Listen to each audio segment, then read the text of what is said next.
Key difference between the work basket and work group.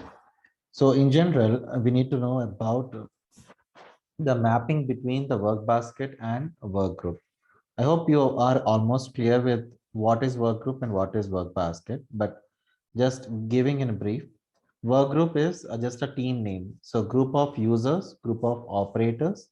Definitely each and every operator associates with a default work group. It's something like a team. The operator should be associated to a team. So that is something like each and every person, each and every operator in Pega. So he has to associate with a work group. All right. So either the group A or group B. So here you can see two images. So one is the group A. Let's assume this is group B. So operators can be associated with any of the work groups. So based on what kind of work that he is doing, he is associated to a work group. And each and every work group will have a default work basket. Each and every work group will have a default one work basket. So by default, this work group will have a default work basket. So something like this is owned work basket. So this group owns this work basket. Okay. So similarly, this operator will also have, this work group will also have one default work basket. Okay. So in general, the new Pega terminology is a work queue. So both are same, work basket and work queue both are same.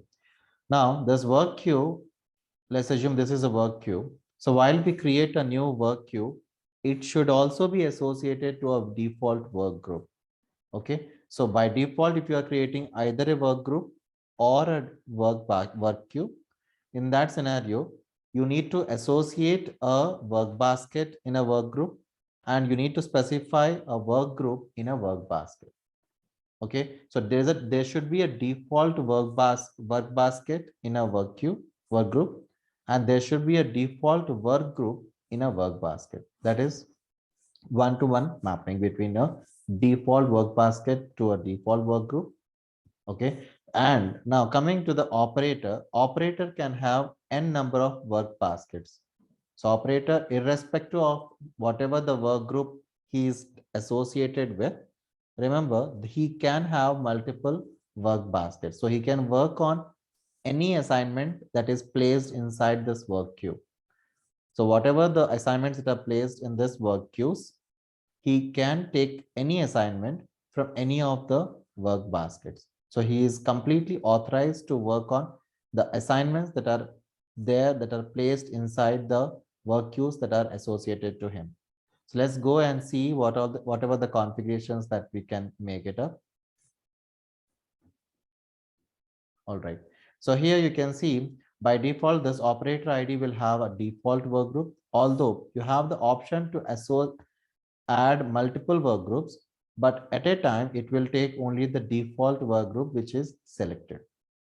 Okay. So even though you have multiple work groups, he he should be part of only one single work group at a time. Okay. Something like a manager. So manager might be associated with multiple work groups. So he may associate with multiple teams. So even though he is associated with multiple teams, he will be associated with a default work group. So one work group should be a default. Okay. So that will be the primary work group. All right. And here the work queues that are specified for this operator, he is authorized to work on these work queues. Okay. So here you need to add whatever the work queues that the operator is accessible. So operator is responsible to take any of the assignments that are specified on these work queues. So we just need to specify the work queues here. All right. And now if I want to create a work queue, so you will go inside a organization, and here you see there is an option called work group. And in order to create a work queue, we need to specify this bit. So this is the options that you need to select. One is organization, division, unit, and there is a default work group that we need to specify. Okay. Similarly, if I need to create a work group, so you need to specify the manager of this work group.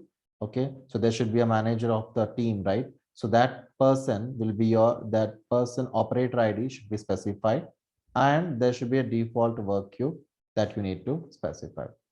In general, so while you create it, so you may have a doubt like, how do I create without specifying a work group? It is allowed. Oh, sorry. Oh, sorry. So we just need to specify some other work group by default while you have default at the rate pega.com. Okay. So you need to specify that work group while you create it. And again, after you create it, you will revert back to the other one. Okay. So you will specify something which is accessible like default. Okay. So after you create it, you will again modify that to the default at the rate whatever the whatever the work group that you created. So initially, either you may create first work group or work queue. Okay, so either of it you cannot specify, like if you specify a default at the rate grant, so if you try to save it, this is mandatory field. So either you need to create first either work group or a work queue. Okay, so in order to have a default work queue, you may specify for some time being, you may specify some other default work group, work queue. Okay, so that after you create the actual one, you need to come and save it again. Okay, so that way you need to associate the default work group and the default work queue. All right, so remember these two are one-to-one mapped, and the operator which you have it, so that will have a number of work queues specified that the operator can work on, but at a time he can associate to only one work group. All right, so these things you need to be very clear. All right.